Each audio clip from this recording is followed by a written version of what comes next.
Кыргызстан болуп, бул Бишкекке келип, өзүм бир окуу жайга тапшырып окуп, ал окууга кызыгуум жок болгондуктан ал кесиби менен иштей алган жокмун.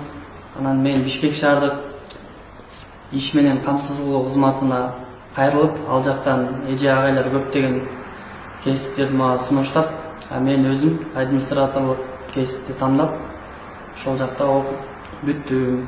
Баарыңыздарга ошол жакта окууну сунуштайм. Азыр мен шаарыбыздагы ресторандардын биринде иштеп жатам, администратор болуп. Ошол жакта иштеген эже агайларга чоң